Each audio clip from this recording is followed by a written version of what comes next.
نحمده ونصلي على رسوله الكريم بسم الله الرحمن الرحيم আমি আজকে আপনাদের সম্মুখে উপস্থিত হয়েছি দুজাহানের নবী মুহাম্মদুর রাসূলুল্লাহ সাল্লাল্লাহু আলাইহি সাল্লামের খাজা আবু তালেবের লালন পালনে যখন নবীজি ছিলেন আবু তালেবের সঙ্গে একদিন সিরিয়া চলে যান।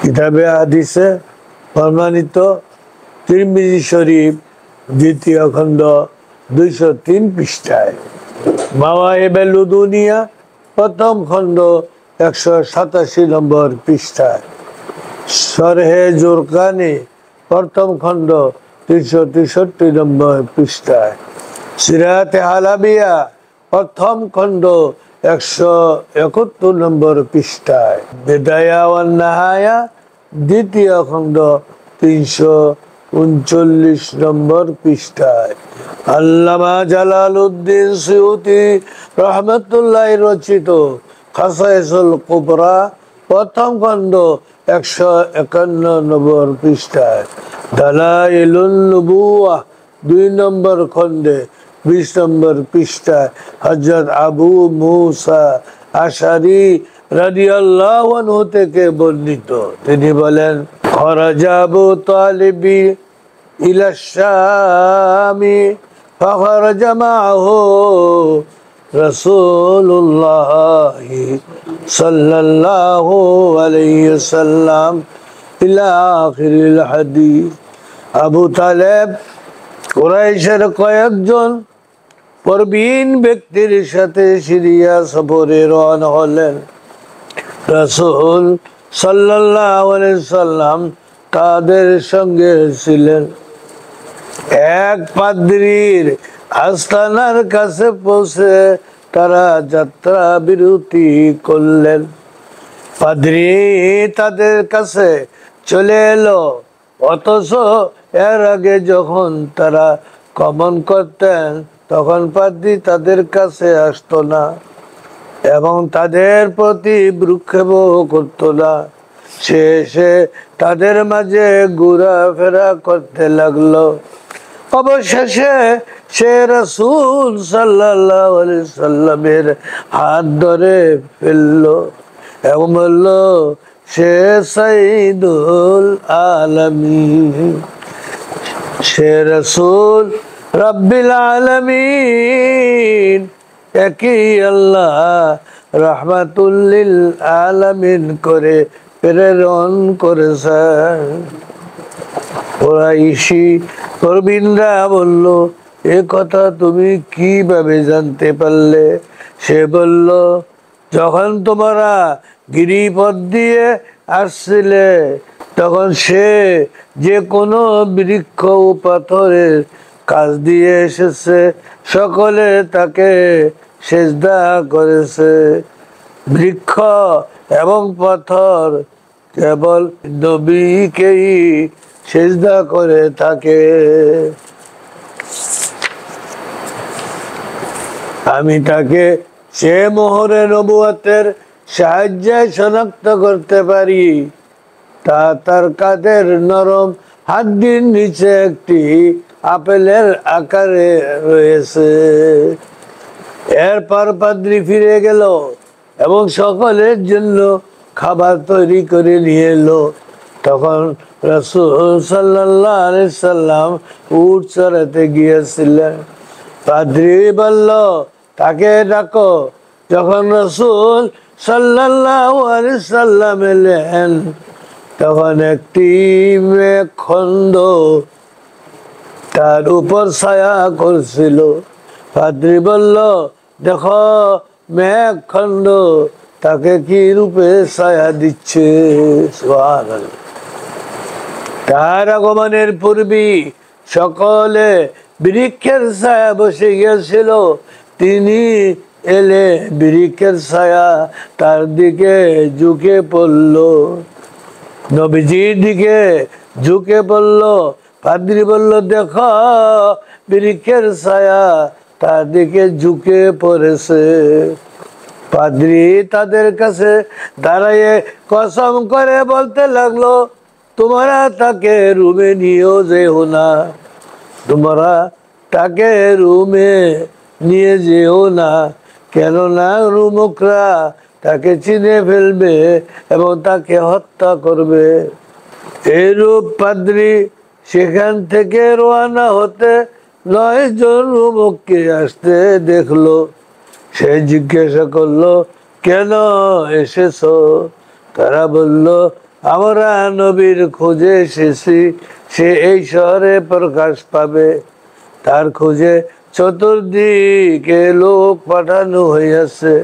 পাদ্রী বলল, তোমরা কি মনে করো যদি আল্লাহ কোনো কাজের ইচ্ছা করেন তবে মানুষ তা প্রতিহত করতে পারে না? তারা বলল, না। অতঃপর এই রুমকরা পাদ্রীর হাতে বয়াত হয়ে তার কাছে অবস্থান করলো। পাদ্রী কুরাইশদের কাছে এসে জিজ্ঞাসা করলো, তোমাদের মধ্যে এই বালকের ওলি কে? তারা বলল, আবু তালেব।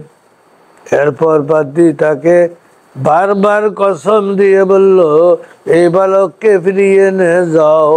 অগত্যা আবু তালেব তাকে ফেরত পাঠাইয়া দিলেন। পাদ্রী রাসূল সাল্লাল্লাহু আলাইহি সাল্লামকে পিঠা ও জৈতুনের তেল উপহার দিল। মাহবিলু দুনিয়া প্রথম খণ্ড 196 পৃষ্ঠায় শরহে জুরকানি, প্রথম খণ্ড 362 নম্বর পৃষ্ঠায় সিরাতে হালাবিয়া, প্রথম খণ্ড 171 নম্বর পৃষ্ঠায় বিদায়া ওয়ান নাহায়া, দ্বিতীয় খণ্ড 241 নম্বর পৃষ্ঠায় আর রাহিকুল মাখতুম 59 নম্বর পৃষ্ঠায় উল্লেখ 59 নম্বর উল্লেখ রয়েছে। ওয়ালাম্মা বালাগা রাসূলুল্লাহি সাল্লাল্লাহু আলাইহি ওয়াসাল্লাম ইসনাতাহি আশরাতা সানাতান কিলা ওয়া শাহরাইনি ওয়া আশরাতান আইয়ামিন বিআইয়ামিন ইরতাহালা বিহি আবু তালিব তাজিরান ইলা শাম ইলা আখিরিল হাদিস। মুহাম্মদ সাল্লাল্লাহু আলাইহি সাল্লামের বয়স যখন 12 বছর, মতান্তরে 12 বছর 2 মাস 10 দিন হলো, তখন আবু তালেব তাকে সঙ্গে নিয়ে ব্যবসার উদ্দেশ্যে সিরিয়ায় রওনা হলেন। বসরায় পৌঁছার পর এক জায়গায় তাঁবু স্থাপন করলেন। সেই শহরে জারজিস নামে একজন পাদ্রী ছিলেন। তিনি বুহাইরা নামে পরিচিত ছিলেন। কাফেলা তাঁবু স্থাপনের পর বুহাইরা গির্জা থেকে বের হয়ে কাফেলার লোকদের কাছে এলেন, তাদের মেহমানদারি করলেন। অথচ পাদ্রী বুহাইরা কখনো তার গির্জা থেকে বের হতেন না। তিনি রাসূলুল্লাহ সাল্লাল্লাহু আলাইহি সাল্লামকে চিনে ফেললেন এবং তার হাত ধরে বললেন, তিনি সাইয়্যিদুল আলামিন। আল্লাহ তাআলা একে রাহমাতুল লিল আলামিন হিসেবে প্রেরণ করেছেন।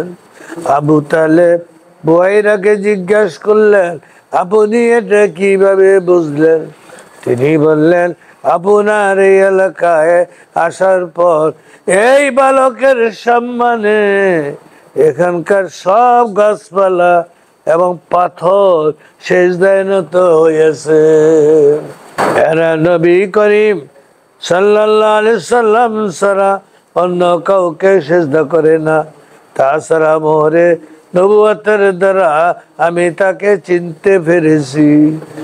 তার কাঁধের নিচে নরম হাড়ের পাশে এটি ফলের মতো মজুদ রয়েছে।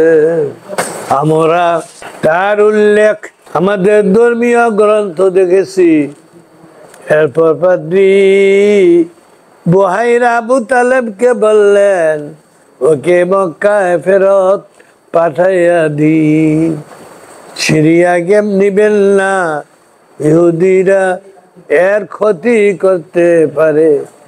এই পরামর্শ অনুযায়ী আবু তালেব কয়েকজন ভৃত্যের সঙ্গে প্রিয় ভ্রাতুষ্পুত্রকে মক্কায় পাঠাইয়া দিলেন।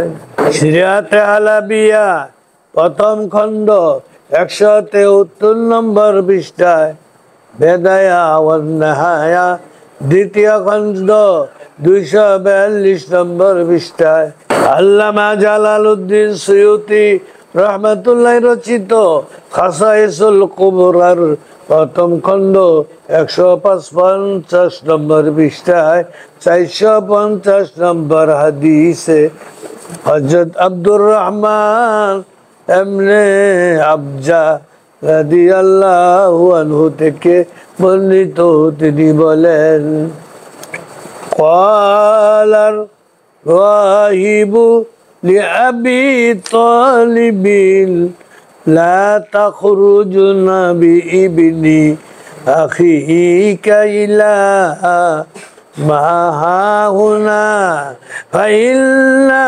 ইয়াহুদা আহলু আদাওয়াতিল ওয়া হাযা নাবিয়ুন হাযিহিল উম্মাহ ইলা আখিরিল হাদিস। সন্ন্যাসী আবু তালেবকে বলল, আপন ভাতিজাকে এখান থেকে সম্মুখে নিয়ে যাবেন না, কেননা ইহুদিরা তার শত্রু এবং সে এই উম্মতের নবী করিম সাল্লাল্লাহু আলাইহি সাল্লাম ও আরবি। ইহুদিরা হিংসা করবে, কারণ ওরা চায় যে নবী বনি ইসরাইল থেকে হোক। তাই আপন ভাতিজার ব্যাপারে সাবধান থাকবেন। ওয়াখিরু দাওয়ানা আনিল হামদুলিল্লাহি রাব্বিল আলামিন।